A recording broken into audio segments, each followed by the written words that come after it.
সহজে গিয়া পদক্ষেপ নিয়ে গোটা এলাকাকে তারা শান্তি রাখতে পারে। এজন্য এই দুই জায়গায় দুইটি পুলিশ ফাঁড়ি প্রতিষ্ঠা করার জন্যে আমি আপনার মাধ্যমে সবিনয় অনুরোধ জানাচ্ছি মাননীয় স্বরাষ্ট্রমন্ত্রীকে।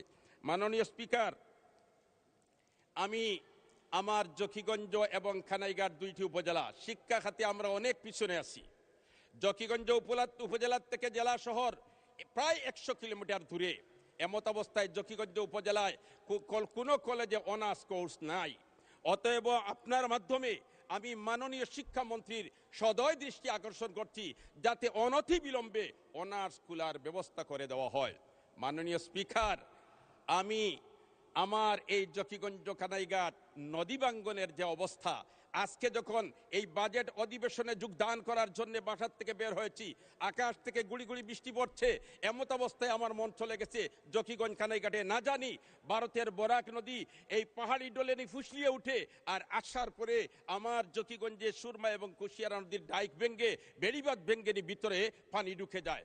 এমত অবস্থায় সুন্দরার চক এলাকার প্রাইমারি স্কুল থেকে আমার কাছে ফোন এসেছে, মাননীয় এমপি সাহেব, আমাদের ছাত্রছাত্রীরা এখন স্কুলে আসতে পারবে না, নদী বাঙ্গনের কবলে রাস্তা নদীতে বিলীন হয়ে গেছে। এমত অবস্থায় আমি মাননীয় পানি সম্পদ মন্ত্রীর সদয় দৃষ্টি আকর্ষণ করছি এই নদী বাঙ্গন প্রতিরোধের জন্য উনি আশু ব্যবস্থা যাতে। ধন্যবাদ। মাননীয় সদস্য আলোচনায় অংশগ্রহণ করবেন মানসুরা আক্তার, আসন নম্বর 326। মানসুরা আক্তার, আপনার সময় 5 মিনিট। ধন্যবাদ আপনাকে। বিসমিল্লাহির রহমানির রহিম। মাননীয় স্পিকার, আপনাকে ধন্যবাদ। মাননীয় স্পিকার, আজ সংসদে আমার প্রথম বক্তব্য। আমি কৃতজ্ঞতা প্রকাশ করছি মহান আল্লাহ তাআলার দরবারে। আমি গভীর শ্রদ্ধায় স্মরণ করছি আমার আদর্শিক রাজনৈতিক আদর্শ, বহুতলীয় গণতন্ত্রের প্রবর্তক শহীদ রাষ্ট্রপতি জিয়াউর রহমান, মা মাটি ও মানুষের নেত্রী আপসহীন দেশনেত্রী বেগম খালেদা জিয়া, ৭১-এর মুক্তিযুদ্ধ, ২৪-এর জুলাই সহ বিভিন্ন গণতান্ত্রিক মুক্তির আন্দোলনে শহীদদের প্রতি। মাননীয় স্পিকার, আমি আজ ২০২৬-২৭ অর্থ বছরের প্রস্তাবিত জাতীয় বাজেটের উপর আলোচনা করতে দাঁড়িয়েছি। আসল মূল্য বোঝা যায় যখন এটি কতটা মানুষের পাশে দাঁড়িয়েছে, কতটা দুর্বলকে শক্তি দিয়েছে, কতটা প্রান্তিক মানুষকে মর্যাদা দিয়েছে এবং কতটা নারীকে পরিবার, সামাজিক ও রাজনৈতিক অর্থনৈতিক কেন্দ্রবিন্দুতে দাঁড় করিয়েছে। এই বিবেচনায় আমি বলবো ২০২৬-২৭ অর্থ বছরের বাজেট নারী উন্নয়ন, মাতৃ সুরক্ষা, শিশু সুরক্ষা এবং সামাজিক ন্যায্যতার একটি গুরুত্বপূর্ণ উদ্যোগ। মাননীয় স্পিকার, আমাদের সমাজের নারীরা শুধু পরিবারের সদস্য নন, তারা পরিবারের অর্থনীতির ব্যবস্থাপক, সন্তানের প্রথম শিক্ষক, কৃষি ও অনানুষ্ঠানিক খাতের নীরব শ্রমশক্তি, জাতির অগ্রগতির অন্যতম প্রধান চালিকা শক্তি। তাই নারীকে ক্ষমতায়ন করার মানে শুধু একজন সদস্যকে, একজন পরিবারের সদস্যকে ক্ষমতায়ন করা নয়, বরং একটি জাতির আগামীকে শক্তিশালী করা, একটি প্রজন্মকে নিরাপদ করা এবং একটি জাতিকে এগিয়ে নেওয়া। মাননীয় স্পিকার, এই বাজেটে ফ্যামিলি কার্ডের যে উদ্যোগটি নেওয়া হয়েছে সেটিকে আমি বিশেষভাবে স্বাগত জানাই। এই কার্ড সরাসরি একজন মা এবং পরিবারের প্রধান মহিলাকে নামে করে দেওয়া হচ্ছে। এর মাধ্যমে নারী শুধু ভাতা গ্রহণকারী নন, বরং তিনি ক্ষমতার কেন্দ্রবিন্দুতে নিজেকে নিয়ে যেতে পারছেন। তার আর্থিক সিদ্ধান্তের অবস্থানে তিনি আরও শক্তিশালী হচ্ছেন। প্রতি মাসে ২৫০০ টাকা তার ব্যাংক অ্যাকাউন্ট অথবা মোবাইলে যাওয়ার মাধ্যমে তিনি যে নগদ সহায়তা পাচ্ছেন, সেটি তাকে পরিবারের বাস্তব অর্থনৈতিক ক্ষমতা দেওয়ার একটি বড় পদক্ষেপ। মাননীয় স্পিকার, আগামী অর্থ বছরে ৪১ লাখ নারীকে ফ্যামিলি কার্ড প্রদানের যে সিদ্ধান্ত আনার যে প্রস্তাব, সেটি নারী ক্ষমতায়নের একটি যুগান্তকারী উদ্যোগ বলে আমি মনে করছি। মাননীয় স্পিকার, আমি আনন্দের সাথে আরও উল্লেখ করতে চাই, বিধবা এবং নিগৃহীতার ভাতাভোগীর সংখ্যা বাড়ানো এবং একই সাথে ভাতার বৃদ্ধির প্রস্তাব রাখা হয়েছে। আমাদের সমাজে বিভিন্ন নারীরা আছেন যারা স্বামীহারা, পরিবারহারা এবং সামাজিক নিরাপত্তা বঞ্চিত আছেন। এই উদ্যোগটি তাদের জন্য বিশেষভাবে উল্লেখযোগ্য এবং এটি তাদের পাশে দাঁড়ানো রাষ্ট্রের মানবিক দায়িত্ব। রাষ্ট্র সেই দায়িত্বটি পালন করতে অঙ্গীকারবদ্ধ। এই বাজেটে সেটি প্রমাণিত হয়েছে। মাননীয় স্পিকার, মাতৃত্ব শুধু একটি ব্যক্তিগত বিষয় নয়, এটি জাতীয় দায়িত্ব এবং একটি সুস্থ মা, একটি সুস্থ শিশু এবং একটি শক্তিশালী ভবিষ্যৎ বাংলাদেশ। এই কারণে জাতীয় পুষ্টি কর্মসূচির প্রস্তাব একটি অত্যন্ত সময়োপযোগী প্রস্তাব বলে মনে করছি।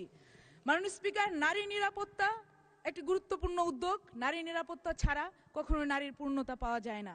একজন মেয়ে যদি নিরাপদে স্কুলে যেতে না পারে, একজন কর্মজীবী নারী যদি নিরাপদে কর্মস্থলে যেতে না পারেন, একজন মা যদি তার আইনি সহায়তা না পান, তাহলে বাস্তবে সমস্ত উন্নয়ন অর্থহীন হয়ে যায়। তাই নারী ও শিশু নির্যাতন প্রতিরোধে আইনি ও প্রযুক্তি সক্ষমতার বৃদ্ধি, ফরেন্সিক ডিএনএ প্রোফাইলিং ল্যাবরেটরি স্থাপন, বিভাগীয় ডিএনএ স্ক্রিনিং ল্যাব প্রতিষ্ঠা, কুইক রেসপন্স টিম সহ যে উদ্যোগগুলো নেওয়া হয়েছে সেটিকে গুরুত্বপূর্ণ বলে মনে করছি। তবে মাননীয় স্পিকার, শুধু বরাদ্দ দিলেই হবে না। প্রতিটি জেলায় নারী ও শিশু নির্যাতনের মামলার দ্রুত নিষ্পত্তি। জি, মাননীয় সদস্য, আপনার আরো 3 মিনিট বাড়িয়ে দেয়া হলো। ধন্যবাদ মাননীয় স্পিকার। প্রতিটি জেলায় নারী ও শিশু নির্যাতনের মামলার দ্রুত নিষ্পত্তি, ভিকটিম সাপোর্ট, কাউন্সিলিং এবং আইনি সহায়তা পুনর্বাসনের কার্যক্রমকে আরও শক্তিশালী এবং কার্যকরী করতে হবে। আমি অনুরোধ করব, নারী ও শিশু নির্যাতন সংক্রান্ত সেবার জন্য সমন্বিত যে ডিজিটাল ট্র্যাকিং সিস্টেম আছে সেটি চালু করা হোক, যাতে ভুক্তভোগী নারী তার মামলার অবস্থান জানতে পারেন, তিনি কিভাবে সেবা নিচ্ছেন সেটি জানতে পারেন এবং একই সাথে জানতে পারেন যে রাষ্ট্র তার পাশে আছে। মাননীয় স্পিকার, অনলাইনে নারীদের হয়রানির বিষয়ে তো আর নতুন করে কিছু বলার নেই। সমাজের প্রত্যেক অংশের নারী, সেটি হোক সংসদ সদস্য অথবা একজন প্রান্তিক নারী, সবাই অনলাইনে হয়রানির শিকার হচ্ছেন। কিন্তু সেই তুলনায় আমাদের রাষ্ট্রীয় বাহিনীর যে দক্ষতা অথবা তাদের যে কার্যকারিতা, সেটি একটি ঘাটতি দেখা যাচ্ছে। সেটিতে আরও জোরালোভাবে তাদের বাজেটে এই বিষয়টি বৃদ্ধির ব্যবস্থা থাকা বলে মনে করি। মাননীয় স্পিকার, নারীদের কর্মসংস্থান এবং উদ্যোক্তা উন্নয়নের মাধ্যমে স্থায়ীভাবে স্বাবলম্বী করতে হবে। এই বাজেটে নারী উদ্যোক্তাদের জন্য যে ডেটাবেস তৈরির কথা বলা হয়েছে, আমি সেই উদ্যোগটিকে স্বাগত জানাই এবং একই সাথে আমি স্বাগত জানাই 500 কোটি টাকার যে স্টার্ট আপ ফান্ডের কথা বলা হয়েছে। কর্মজীবী এবং কর্মসংস্থান এবং উদ্যোক্তা যে নারীরা আছেন তাদের জন্য সেটি বিশেষভাবে কার্যকরী হবে বলে মনে করি। মাননীয় স্পিকার, আমাদের গ্রামের নারী, উপকূলের নারী, চলাঞ্চলের নারী, পাহাড়ের নারী, তারা সবাই পরিশ্রমী এবং দক্ষ, কিন্তু সঠিক তাদের ক্ষমতায়নের অভাব, তাদের দক্ষতাকে কাজে লাগানোর অভাবের ফলে তারা অনেক সময় তাদের সেই দক্ষতাকে কাজে লাগাতে পারেন না। আমি আশা করব সেই দক্ষতাকে তারা যাতে কাজে লাগাতে পারেন সেই ব্যবস্থা নেওয়া হবে। মাননীয় স্পিকার, আমি তরুণ নারীদের প্রতিনিধি হিসেবে শেষ একটি বিষয় উপস্থাপন করতে চাই। বাজেটে স্থানীয়ভাবে উৎপাদিত বাইসাইকেলের যন্ত্রাংশ ফ্রি হুইলের উপর শুল্ক বাড়ানোর প্রস্তাব করা হয়েছে। এতে বাইসাইকেলের দাম বাড়তে পারে। মাননীয় স্পিকার, তরুণ নারীদের অনেকেই নিরাপদ এবং পরিবেশ বান্ধব এবং সহজলভ্য যান হিসেবে এই বাইসাইকেলটি ব্যবহার করে থাকেন। তাই আমি এমন শুল্ক আরোপের উপর যে প্রস্তাবটি করা হয়েছে সেটির জন্য আমি পুনর্বিবেচনার আবেদন রাখছি।